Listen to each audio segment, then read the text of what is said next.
welcome to Atlanta Mix 108. Up next is Author Talk with your host, M.L.Ruscsak.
Good evening, Atlanta. We're here with the Author Show and your host, M.L.Ruscsak. Now, normally I just do authors, but as you may have figured out, I like to throw you a curveball every once in a while. So I have a double threat on today. Sarantos, who is not only an author who publishes one chapter in his book every month, but is also a musician. So welcome to the show. Thank you, Melissa. Thank you so much for having me today. Now, like I said, we're going to do two parts. One, going to talk about your music, and one, talk about your book. How's that? Sounds great. Okay, let's go ahead and do the music part, because I'm sure the listeners would love to know everything about the song that they just heard. Absolutely. So the song is called Above the Clouds, and it's a summertime happy, optimistic song. Basically, the premise is that no matter what it looks like below the clouds, if it's raining, thundering, it's always sunny above the clouds. So it's a very hopeful song, and it can be applied to pretty much, I think, any part of your life. Having just heard it myself is beautiful. So thank you for sharing that with us today. And you have several others, I'm assuming, because I'm looking through your website. Yes, this is my 5th year releasing a new song, music video, and book chapter every single month. So I think last I counted, I also surprise people usually around Christmas time with an extra CD of instrumentals. I've done a Christmas CD and all sorts of stuff. So last count, I think I've released over 140 songs. So there's plenty of material on there for people to look at and listen to.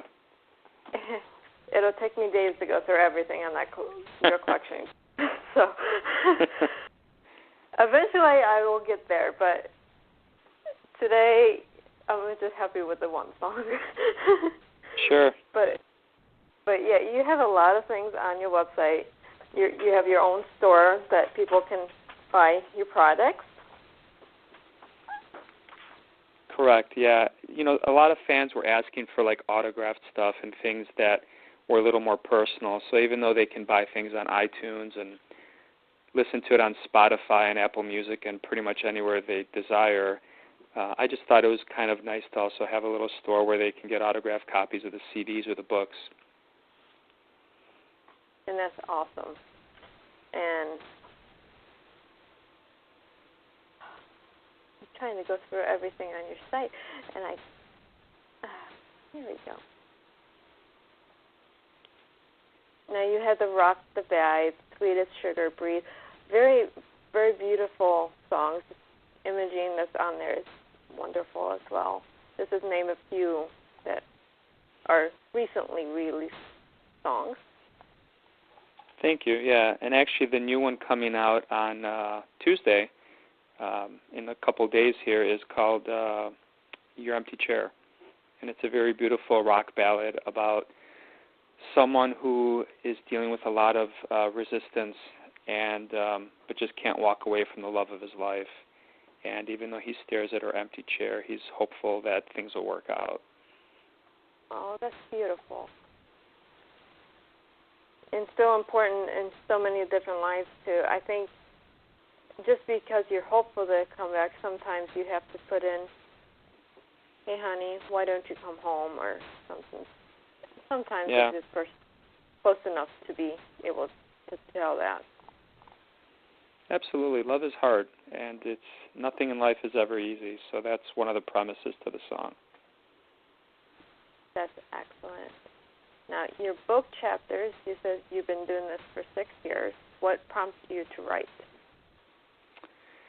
I really try to listen a lot to the fans, and believe it or not, when I was first, I think I was maybe a month or two out, long time ago, and a fan basically suggested, hey, you love writing lyrics, you've been writing them since you were in 4th grade consistently, and, kind of threw it out there, and I kind of mulled it over and said, what would be interesting is, even though I never thought I was a writer, I love writing, and I've written a lot, and I just thought, you know what, I've always wanted to write a book, and I'm like, why not? No other artist that I know of has ever wanted to, whatever song they released, to make it a book chapter. And I decided the first year the book at that time, Vampire Diaries, Twilight was kind of really popular, so I had a vampire kind of theme. I love fiction, so I figured fiction fantasy would be the genre I would write in. And the first book came up. Every month I'd look at the song and I'd say, hey, I'm going to take this chapter this way. It became a book, and then I said, you know what, let me do a trilogy. And it really started, I noticed over the years that my writing has gotten better and better because I've worked really hard at it. I've tried to be involved in reading and improving my craft. And for this trilogy this year, I said, well, what else do I love? You know, I love Star Wars, Star Trek, that kind of stuff. So this trilogy, which is the second book this year, is kind of, you know, in that arena. And, you know, sneak peek, I also love Indiana Jones and that kind of stuff, so the next one is going to be about something archaeological. And it's just been a fun way to keep the fans interested by releasing a new chapter every month. That's awesome. Now, you said you wrote these in trilogies, but you release a chapter every month. Have you thought about publishing the books as a full book?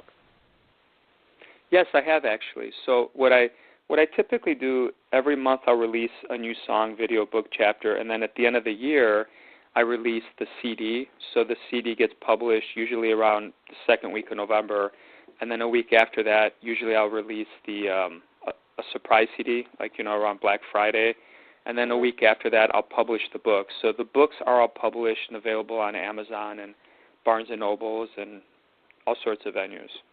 That's excellent, because you have that fantasy one in there, and you're talking about a couple of things, so I might have to this winter pick up a few.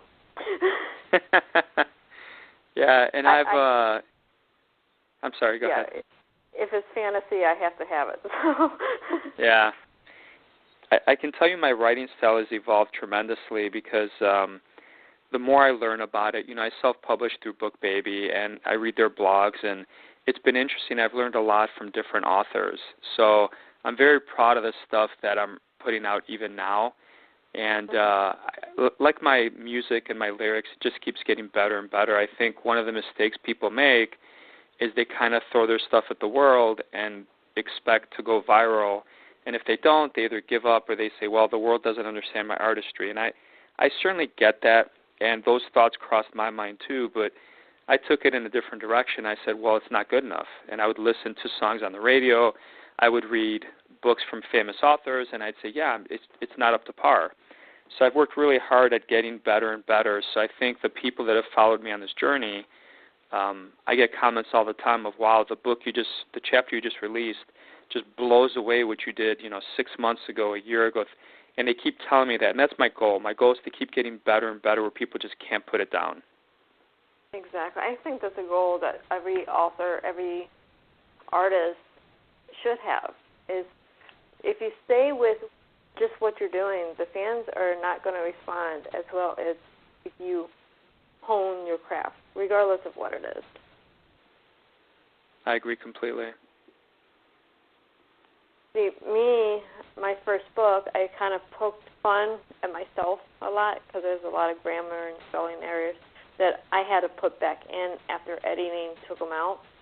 And I have a really nice worded letter in the front of the book, and I still get, why did you do this? Well, watch the book, watch the series, and then the book series is evolving for taking all those errors out and turning it into a completely different book. Yeah, I can see that.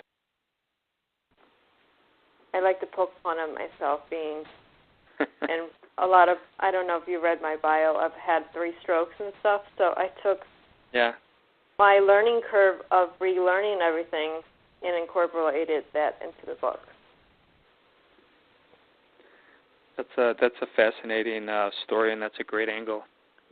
Yeah, and then after that, there's stuff coming out that has nothing to do with the books I'm writing right now, but it was just a way to hone, hey, okay, I'm not perfect. Here you go. Here's a book that's not perfect, and then it's going to evolve through.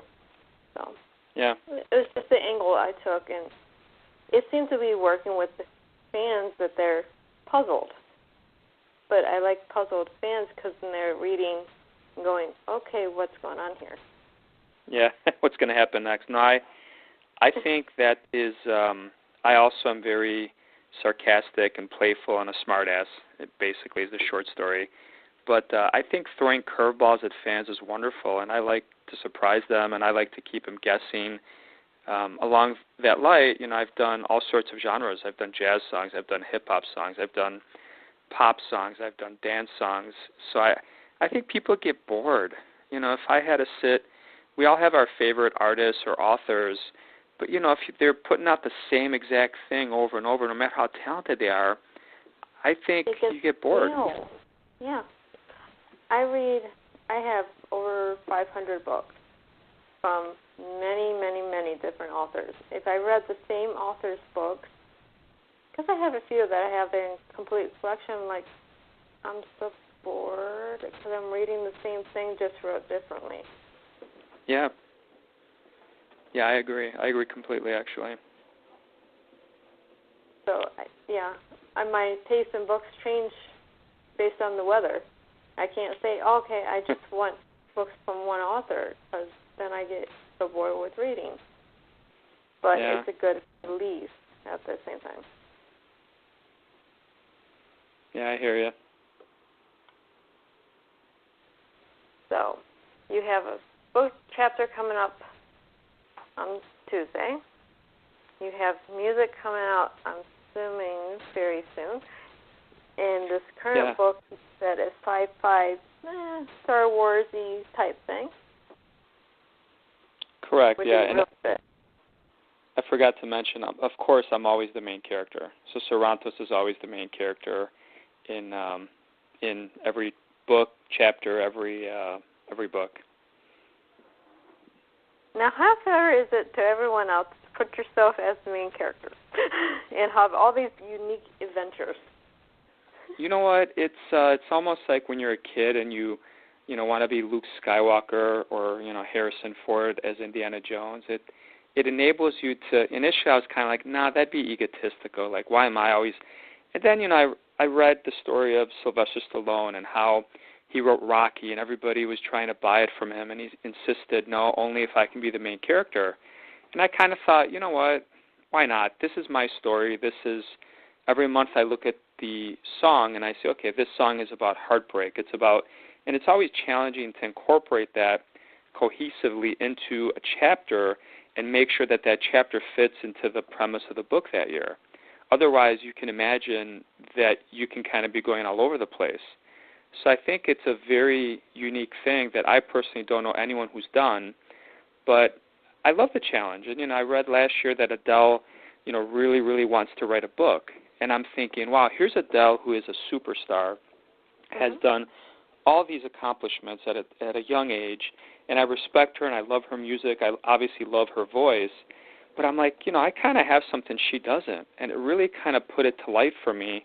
Not that I've been on a bestseller chart, but again, to me, I think you got to do what makes you happy. And it's not about the numbers. It's not about the money. It's just, you just keep working and getting better at it. And perspective is always a very interesting phenomenon in that you don't know what the other person's thinking, and sometimes you have something really famous people want. Exactly. Speaking of that, do you do book fairs or craft fairs that go out and do signings where people can find you other than talking directly to your fans? I basically do not, and it's something I really want to do, but what's kind of happened with my book stuff is on the music stuff I do a lot of radio interviews, and I'm very involved in many, many different things.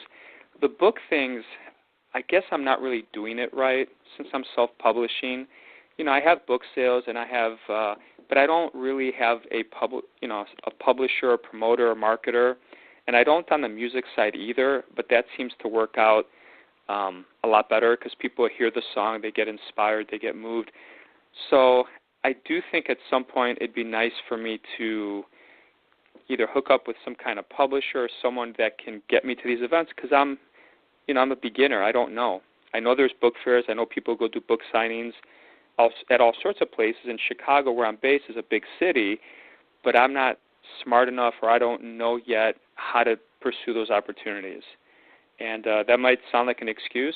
Maybe it is, but it's just something I want to do, but no, I have not done yet. You don't have the experience because you haven't figured it out yet. I gotcha. Yeah. As someone that was self-published and got picked up by a publisher, I understand the struggle. I have some contacts. I'm going to email you to you, so hang out with me after the show because I have some information for you that may help you. You can Absolutely, I appreciate that. It's just information, so I keep checking my time because my clock isn't working, so I apologize to Atlanta if I... That's okay. No, it's no problem. So, is there any of your books or a chapter in one of your books or a song that really has inspired your fan base to go, this is the best so far? So every year I have a greatest hits section on my website, and also I made a YouTube playlist with like the best videos. And every year there's always a couple songs that stand out, but in the 5 years, the one song that consistently people listen to and they say, wow, that is probably Above the Clouds. Most people seem very inspired by that, very happy. In terms of another song that it really resonates with them is What If I Never See You Again, which is a song I wrote for my father who passed away. And that's more melancholy. It's a sadder type song. So again, it really, depending what someone's in the mood for, sometimes they're in the mood for a dance song. But in general, I would say Above the Clouds is probably the one that more often than not is the one they compliment. Well, I'm so happy we got to play that before the show today. I think I'm going to send in another curveball and see if we can't maybe play a second song at the end of the interview.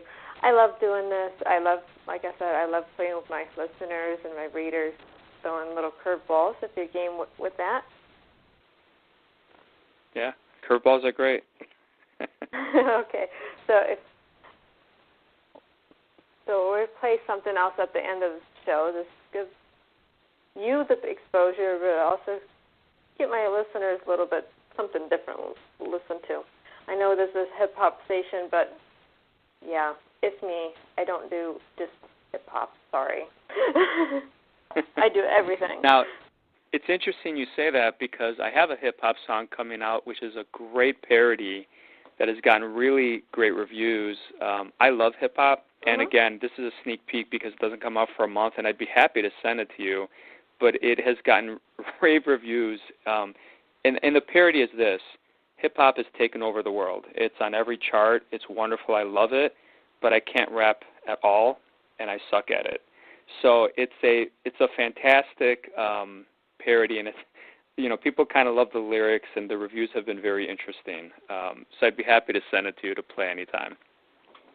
Please do, because I love throwing the fans a curveball, because right now I have an instrumental that my fans, my listeners may recognize as part of a song from somewhere, and it's just quick instrumental, no words, just something to introduce me. But at the same time, I love giving my listeners something to listen to. Yeah, absolutely. No, I think they'll either love it or hate it, depending on, but it's definitely a funny song. So every song out there that's on the radio, you either love or you hate. It's just there. Yeah. It's up to the ears of the listener instead of the eyes of the reader. So we can take a really, really number one New York bestseller, and someone is going to go, this is the best book ever, and then someone else is going, are you kidding me? This sucks. It's just up to who's ever reading it or who's ever listening to it. Yeah, No, I definitely get that. So we have a few minutes left. We have the website. Would you like to tell them how to reach that site? Absolutely. So the main website is mellowgia.com. Mellowgia in Greek means with words, and since I'm all about the words, I thought that was a cool website name. It's mellogia.com, and on there they will find links to my Spotify, Instagram, Facebook, YouTube channel, whatever their heart desires. I always strongly suggest people sign up to be an email subscriber. I don't spam people. I never ask them to buy anything, but I send out 2 emails a month basically saying, here's the new song for the month and here's the new video for the month. And I'd be happy to interact with them. I have no marketing agency, so if they shoot me a message on Instagram, I will respond personally myself. And it's a great way to get a hold of me. And I just want to grow old with people. Mm-hmm. It's always a perfect dream to have that many fans and be able to interact with your fans, not through an agent or a third party. Yeah. And that's the one thing with mainstream media, books, singers, it's all third party. You can't interact with them one-on-one. So I love having guests like you on the show that want to interact with their friends. Or, I'm going to call them friends, not listeners. I think it's important. I understand when you're Justin Bieber or Kim Kardashian that you might get sick of people hounding you everywhere, but to me, I just think it's the most humbling thing in the world that people want to take time out of their day to listen to my song, come stand in a crowd, watch me in a concert. I mean, I don't think I'd ever get sick of that. I really don't. I think it's really up to who the artist is, both musicians and authors. Some of them love to be sought out and talk to their fans like you, and then you have the others that basically about the money instead of the fans. That's the image that they're producing. They may not be that way, but that's the image that the message that they're saying. And you could tell, though. I personally find it, whether it's social media or whether it's a concert, it's so obvious when people are going through the motions and their heart's not in it, and they're just doing it to get a check. I think that's the most disappointing thing as a fan, when I make the effort to go somewhere or read something or watch something, and you could tell when they're faking it, I think. You can. If you're very perceptive to body language, when you meet the people that you're thinking about as a celebrity, you know the ones that are there for their fans and the ones that are there for money. Yeah. And they listen to what their agent or their marketing people tell them to do or to say, and it's just, I never rehearse for an interview. It's just authentic. I don't have to remember what someone told me to say because I say what I truly feel. I mean, I'm not faking this, and I think people I think they can appreciate that, or at least respect it. Exactly. I would love to do the authentic interviews as both the interviewer and the interviewee, because that way I don't have to remember anything. And I don't have an agent for publishing or anything because I refuse to. I cannot interact as a published author with my fan base if I have an agent. And that kills me.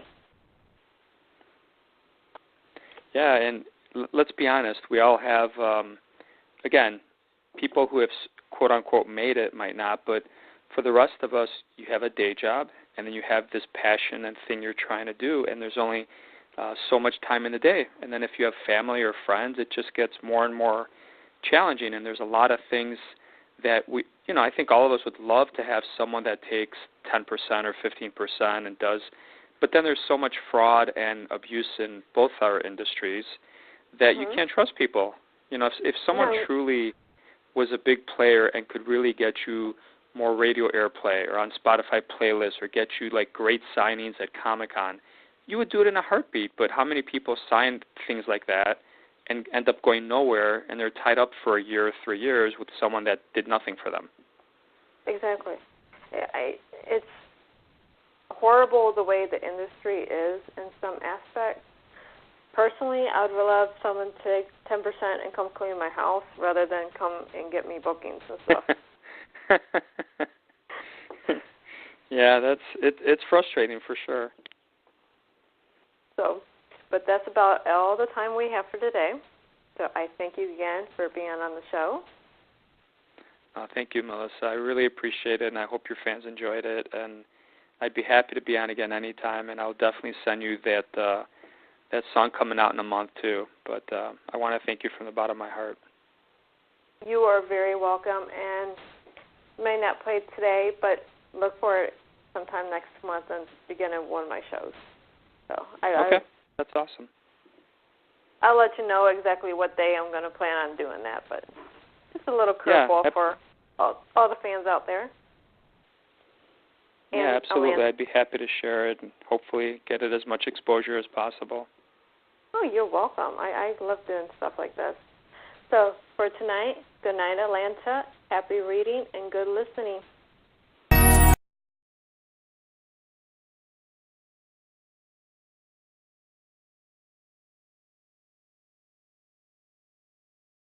Last year was crazy without you.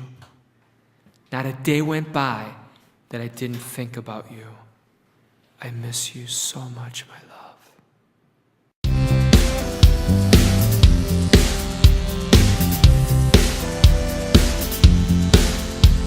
When I was with you under the sun, always had so much damn fun. Friday night alone with your smile, under the stars making out for a while. Fast forward to where I am today, hard to realize how much has gone away. Another day with a broken heart, we're just too far apart. Another day goes by, I'm just so empty inside. You packed your things and gave a shout, slammed the door on your way out. Wish I didn't feel that breeze, wish you stayed and forgave me. Fast forward to where I am today, never thought you'd go away. Another day with a broken heart, we're just too far apart. Another day goes by, I'm just so empty inside. Another day with a broken heart, we're just too far apart. Another day, broken and blue, my life is nothing without you. I tried everything I could, tried to get you back for good. I swear I'm a better man, waiting for you to give a damn. If our love was sassy, I'd be feeling so jazzy. Another day with a broken heart, we're just too far apart. Another day goes by, I'm just so empty inside. Another day